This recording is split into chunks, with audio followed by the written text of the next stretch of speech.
Hi, this is Brooke Medicine Eagle, and I want to welcome you to this series of offerings that I'm giving to you. This one called Radiant Possibilities for a New Earth. And I want to talk to you just like we're hanging around and visiting and share with you some of the things that are important to me, because that's what we'd be talking about, is what's really important for each of us. And so what's really special and important for me, and I believe it has been since I was a child, I believe I came to Earth to be an Earth keeper, to take care not only of the human family, but all our relations. And of course, we're understanding now, listening to White Buffalo Woman from 20 generations ago, and those who are finally catching up with her, who are the quantum physicists, about the oneness of everything, how the health and well-being of everything is really what makes us all healthy. So I've really been paying attention. I love to research, I love to learn, I'm curious, I'm interested, and I also know that we are very clearly on the edge of great and deep changes. And we're in, all of you know this probably, we're in the sixth great extinction on Earth, caused primarily by the poor and unsustainable way that we humans have been living and influencing things. And so it's really time that we do something. And it's our influence that's made such a difference. And as we change our minds and hearts and set, I would say, a different vibration forth in the world, we begin to change things. And it's up to each and every one of us. But we can all do something, changing ourselves internally and understanding some things. And one of the things I often think about, I see it in myself, so I know, and I see it in others as well. I know it's in you as well. I see that we're really so often limited in what we think is possible. The forebrain that we have here is this wonderful modern invention Creator gave us. And it's great. It allows us to think critically and logically and to, project into the future, and positive and negative, and to hold on to the past in the same way. Some of it isn't so good to hang on to, but this is an amazing gift we have.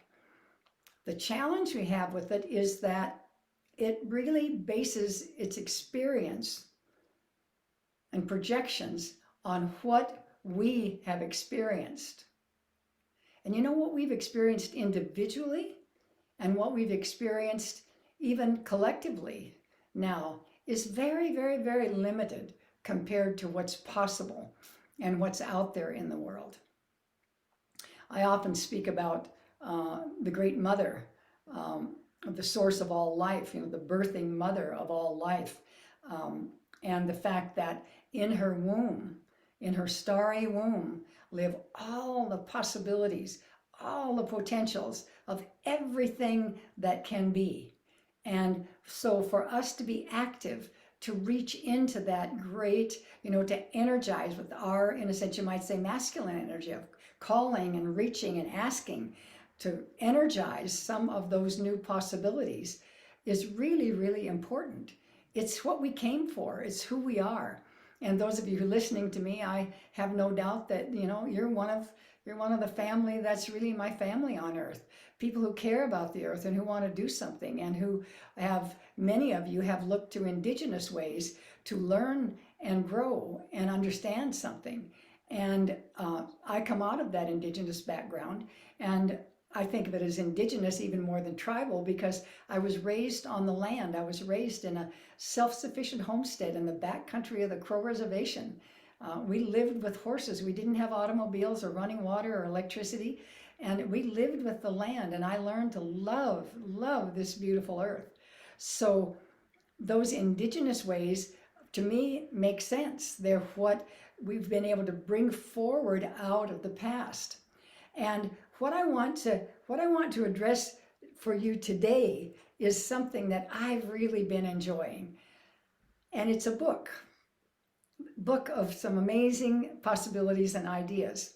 It's a book called The Dawn of Everything by David Graeber, David Wengrow, and possibly a few others that have contributed. And it's seen as, I want to read this because I think it's interesting. It's seen as a bold revision of outdated understanding in sociology, archaeology, anthropology, and political philosophy that have led us to where we are right now. And I thought it might be this kind of dry book. I got it online, which I highly recommend because I think you will enjoy listening to this person that's reading.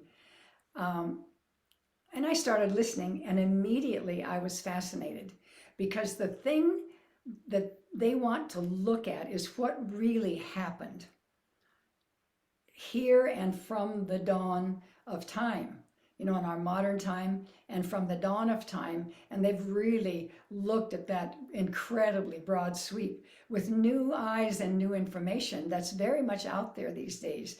A lot of it done with deeper and more powerful studies of ancient cultures and some of the few indigenous and primitive primary people that we have on Earth now to try to learn from them.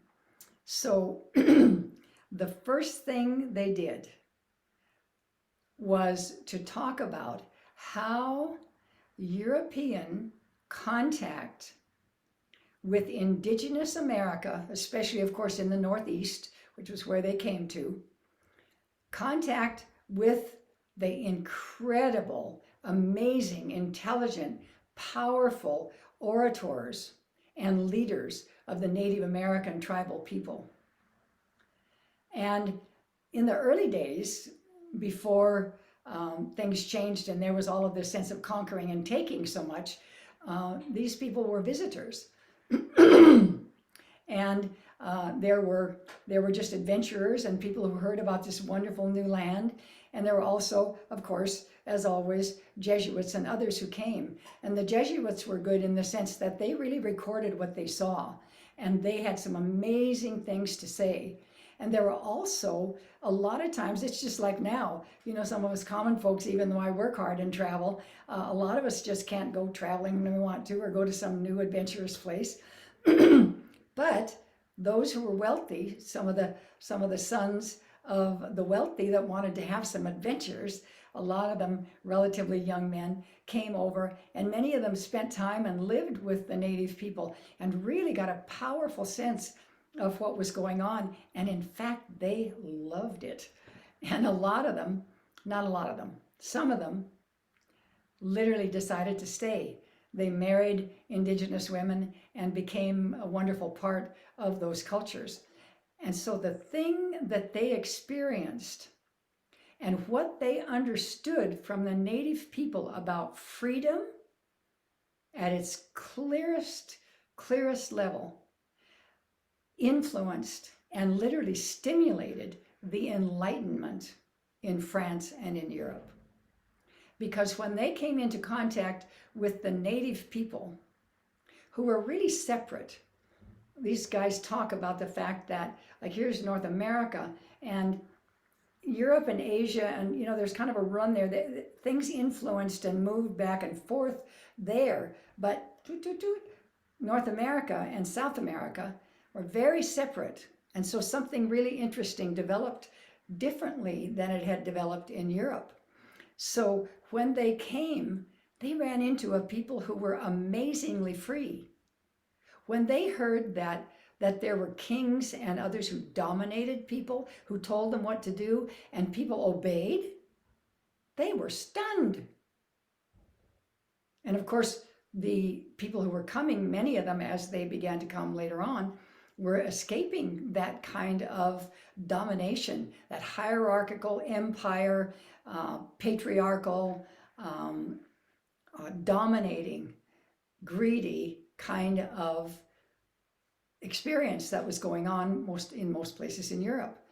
And what they said, which I love, is they said, we have chieftains, but they're meant to help the people.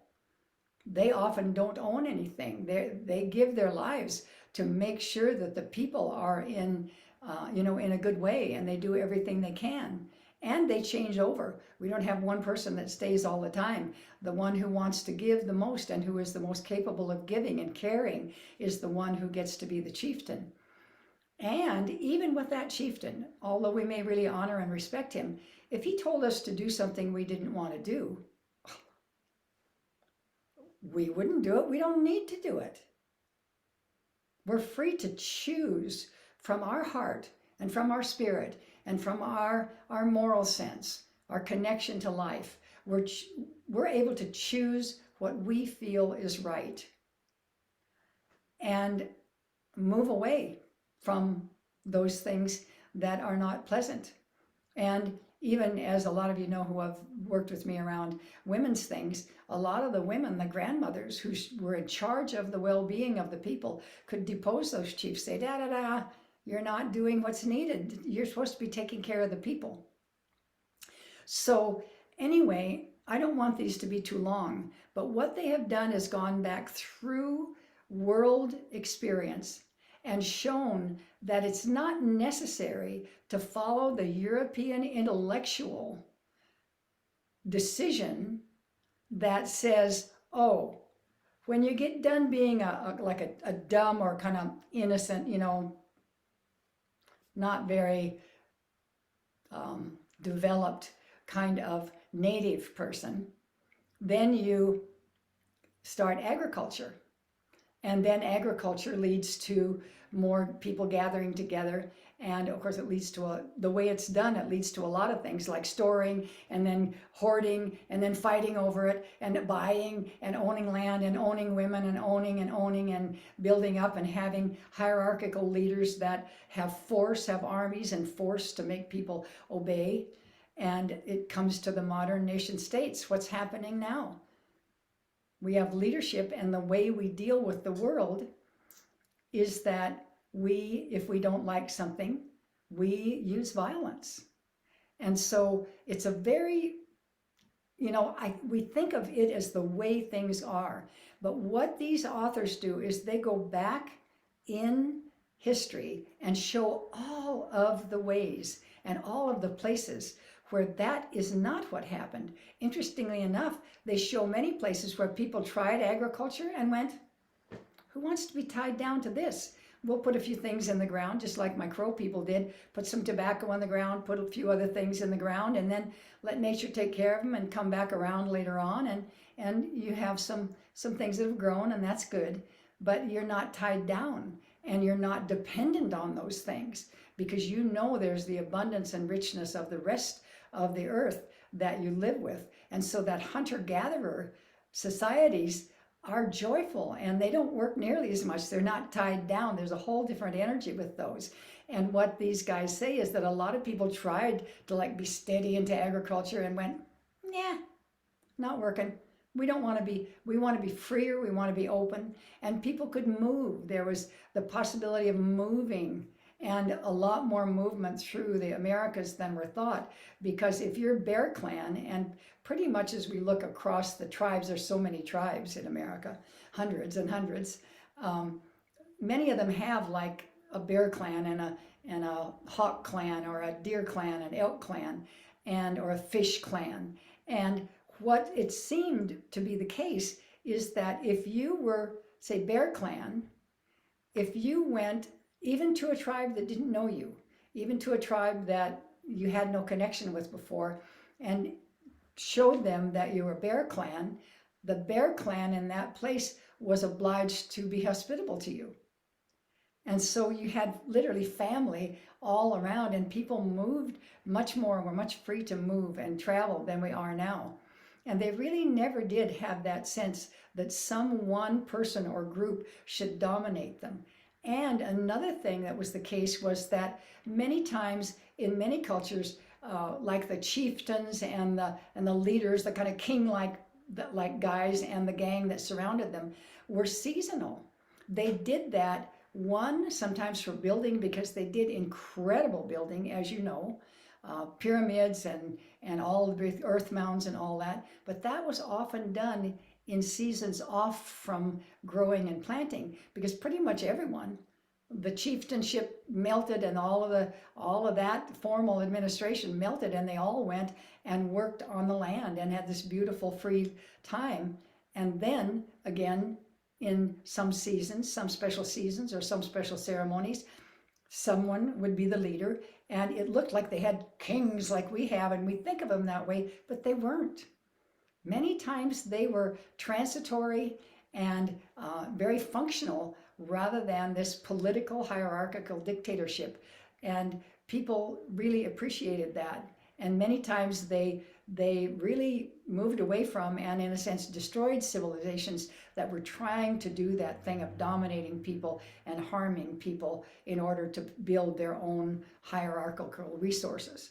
So I don't want this to go on any longer, but this is just a hint of what they talk about. I think you would find it so fascinating. And the thing I like about it is that if we're going to create a new world, it can't be done in the way that it's being done now. These patriarchal, dominating, violence-oriented kind of situations, states and empires that we have, are not necessary. We human beings can come together in other kinds of ways to do what we need to do, and to support each other and to nurture each other and to take care of this beautiful, beautiful earth that we have.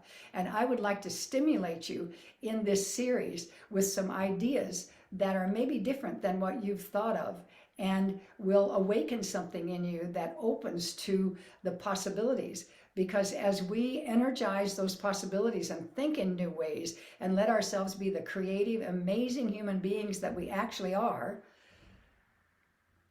come together, support the things that work, not let ourselves be fearful and dominated by those who wish to take the energy and take the wealth and take all of those things. When we stand together in joy and celebration and ceremony and beauty, we will call forward something more wonderful than we can imagine. We'll renew the earth and all of these things, or allow the earth to renew herself. We just need to get hands off for a little while. So anyway, I'm excited about this.